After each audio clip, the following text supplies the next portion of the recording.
DisKingdom podcast. In this episode, we're going to be talking all about the Toy Fair in New York, and we're going to be going over the Disney primarily things. We did the Marvel and Star Wars some episodes last week, but before we get into that, I just want to do a very quick bit of housekeeping. If you are an audio listener, you might have noticed a slight change in this, in the format a little bit. Primarily, you're going to see from now on, you're going to see 5 episodes on the main DisKingdom podcast feed. Is basically we're just going down the one podcast, 5 episodes a week. This is due to some major problems with our host last week, who decided not only did they not renew their domain name, so that kind of just stopped working for 2 days. The website was, it just got to the point of like, right, I've had enough of this, so I've moved it over to Podbean. So we have it all on there, and everything should be, all the feeds seem to be linking up, but you might just need to just double check you subscribe to the right one. So what that means, you're gonna have gaming included in this, so that we're carrying on the way it was, but they're all under one. But also, the reason for that is because the cost of the new host is about 5 times what it was before.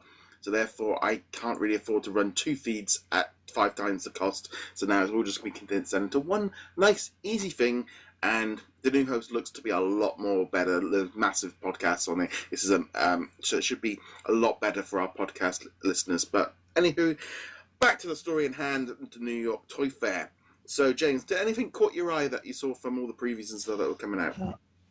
Not an incredible amount. I think there was a little bit of Frozen there. I think I saw some higher quality statues. Elsa, Anna. I think they had. I might be misremembering this, but I think they had the outfits from Olaf's Frozen Adventure that was in front of Coco. We talked about that. Aside from that, not so much. I mean, it's the normal stuff, promotional bits coming out for the upcoming movies, Wreck-It Ralph 2 and all that stuff. But a lot of it, since we weren't there, we didn't get to see, because a lot of it was behind closed doors, no pictures allowed, etc. etc. There was a few things from Incredibles 2. There were some toys out on display. Yahoo put up a story with some action figures and stuff. It's a little bit disappointing from the Disney side, because it feels like Wreck-It Ralph and stuff and all the Christmas stuff that they're going to be good running, because there's a few movies out. You know, you've got the Nutcracker, you've got Mary Poppins, you've got Wreck-It Ralph all around the holiday time. And that was very much like, nope, we're not showing any of that. Even The Incredibles didn't really seem to have too much. Obviously, I was at the London Toy Fair a few weeks ago and saw some of the toys. And I'm trying to think, some of the toys that even I saw, I think they kind of out on display, but they're very generic looking. Disney stuff is often they don't tend to go down the adult collector stuff. It's much more child toys, rather than where the Marvel and Star Wars stuff is much more sort of adult orientated. Yeah, and there's also the fact that they probably don't want the Disney stuff getting in the way of the Marvel and Star Wars stuff, because Marvel and Star Wars, of course, are huge in toys. Even in the declining market, you know, they're very much powerhouses. They're very much presence at the retail stores. Whereas even now, if I go to Target or one of the big box stores, I don't really see much just Disney. There's a little bit of Frozen. There's Cars. Maybe, huh? Oh, Cars. Yeah, of course. There's definitely a lot of Cars. Maybe even a little bit. What was the last of the Disney movies? Not Zootopia. There was one after that, wasn't there? It's like you say. There's not really a huge amount of the Disney stuff, because it's very much dependent on the movie. And I think last year, with only being Cars 3 being the only real one, there wasn't a huge amount. So it's very much like Frozen, Cars, Toy Story. Those are the kind of the primary ones. There was quite a lot of Nightmare Before Christmas stuff out on display. From Diamond Select, they've got loads of new stuff coming for Christmas, which looks pretty cool. They seem to be constantly rolling that stuff out. Well, I think it's like you mentioned, a lot of the Disney stuff isn't really aimed at adults. They don't do a lot of higher quality products. But Nightmare Before Christmas is an exception, because the majority of the audience for it is in the older age demographic, with the fond memories of growing up. This is Halloween, all that stuff. So yeah, it makes sense that they're going to throw that out there a little bit more to the public spotlight, because they're marketing it to people who can afford to buy statues and higher quality action figures, etc. So And they've gone in, not just at Toy Fair, just in general. They've gone in pretty hard on Nightmare Before Christmas the last couple of years. So. Yeah, Diamond Select actually do quite a lot of this stuff. They've also got a deal, I think, with DisKingdom. They're showing off some new statues with like Wreck-It Ralph and Toy Story. They look rather nice. One of the really big stories, really from the Disney side, was that Hot Wheels have announced a new range of character toys for small cars. There's like Wave 1's got like Mike and Maleficent, and you've got Mickey Mouse and I think it was like Jack Skellington and Winnie the Pooh. And those are coming. There's also a Mickey Mouse like 90th anniversary collection with little characters and stuff on them. So they look really. That was like a mainstream story that went out, and that was picked up by like I think it was like Hollywood Report. So that one went out. That was probably one of the biggest stories from the Toy Fair from the Disney side. Yeah, and I think the only other one, excuse me, that I can think of that got any kind of press outside of that would be the next wave of Lego Disney sets, which are of course part of the Friends line, which is the marketed towards girls section. So it kind of gets glossed over, but they had a number of those sets. Yeah, they had. Lego really didn't have a lot out as well, because on the Disney side, a lot of the sets they had on display were already out in stores. Some of them were even. They weren't showing off any of the incredible stuff because Lego were really being like, we're not showing you anything past, because we got a new wave of Lego figures coming out in March and in April, one for like Infinity War, one for Solo, and they showed off a few Solo stuff and there's a few random sets here, but they're very much they didn't really even show off much of the Infinity War stuff, and that's probably going to be hitting stores, and some people are already reporting them in this week or the week after. So Lego were being a little bit. I mean, I was putting pictures up from like Travis was sending me from the Toy Fair, and it was like, I've got that set already built. I built it 3-4 weeks ago. They were there, which was kind of odd.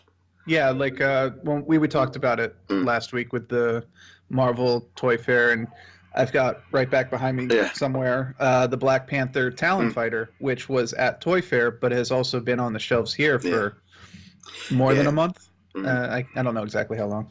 It was that kind of thing as well. I think sometimes I was looking, you look at like what Hasbro are doing with the Marvel and Star Wars licenses with like Mighty Mugs and the Marvel Legends and the Black Series, and you're looking at it and going, I really wish that it's like that. They're not really going anywhere near any of that with like the Disney franchises, and it's like, would that? And I specifically feel like with like the Incredibles, like that would be a line of be like, right, these are superheroes. Let's maybe just test the water with some, high end, but maybe it's that thing. They're looking at the adult collectors aren't going to want a Mr. Incredible figure or a Toy Story figure of that quality. But then you see them doing things like I don't know. That's just a bit of an odd one. I feel like I wish see a bit more of that. And it is weird because we are actually reaching the point where these characters, the Incredibles, the Toy Story characters, even dig a little deeper, get like a Bug's Life and stuff like that in there. The people who grew up with those movies are either adults now or very, very close to being it. And that's where the money is for the high-end figures. Now, of course, a lot of the people who grew up with Toy Story and all this also have to worry about, loans and student, all that fun stuff. So there's that. But, the market is shifting. These movies are starting to enter into nostalgia territory, and nostalgia territory is where the collectibles are. Yeah, so. I'm really surprised that we didn't get any reveals of any of the Mighty Mugs. I think they might have.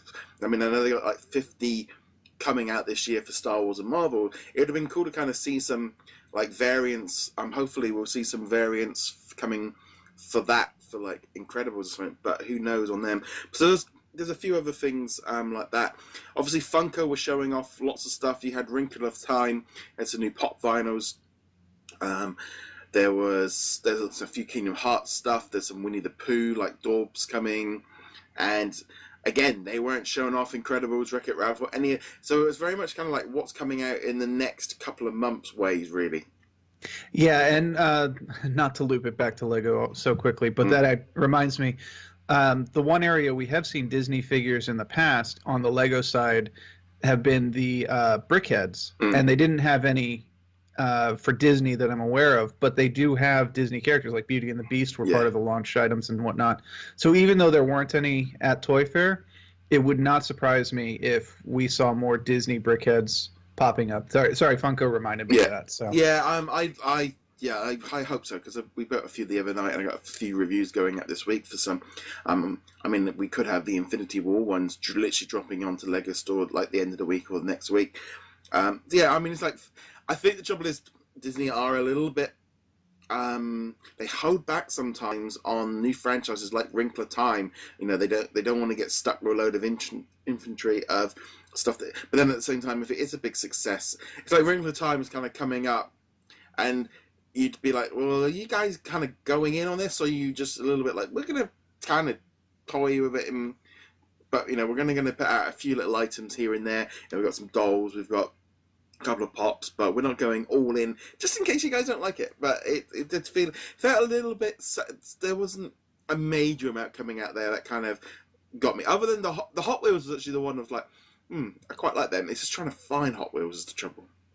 Yeah, it's actually not that hard to find Hot Wheels here, but it's normally just a very specific selection. So, like, if they release 20 of them, 5 of them will be very easy to find, and then the other 15 will be like, I don't know where they are. That's even more true now that Toys R Us is is going the next step in the bankruptcy, which is closing down a whole bunch of stores. Yes, so we're gonna be. I'm waiting. We're gonna probably talk about that on next week, because there's gonna be some big news coming from the UK on them later this, probably tomorrow on the Tuesday. So we're gonna wait till next week to talk about that next week. But yeah, just as a whole, there was lots of stuff on the Toy Fair.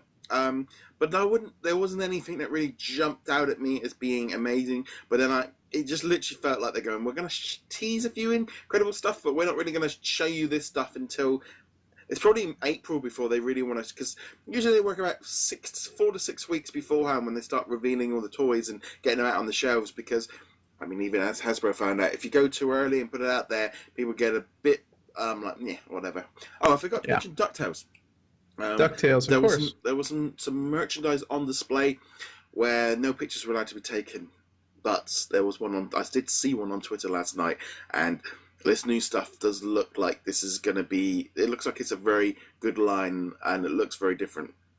Yeah, and moving outside of the merchandise arena, so not at Toy Fair, we are seeing some of the other Disney afternoon shows from the 90s starting to pop up in other locations. So even though those weren't, like Rescue Rangers, Darkwing Duck, etc., weren't at Toy Fair, it does seem like Disney has realized that there is a market for the Disney afternoon, whether the old Disney afternoon or the relaunch of DuckTales, which I'm currently working my way through in anticipation of it, hoping starting up again in the near future. But it does definitely look like there's going to be a few things coming, but I think for the next few months, it's as per usual, they primarily focused on the new ones. But we got a lot of Disney movies out this year, so hopefully we'll find a little bit more on about that later on. Well, anyway, guys, thank you very much for joining us. Be sure to hit that subscribe button on whichever video or audio platform you are watching or listening this on. You can go check us out over at DisKingdom.com. You can find us on all the social medias. James, where can they find you? Find me heroiclegacy.com. On that note, guys, thank you very much for joining us. We'll be back soon. Later.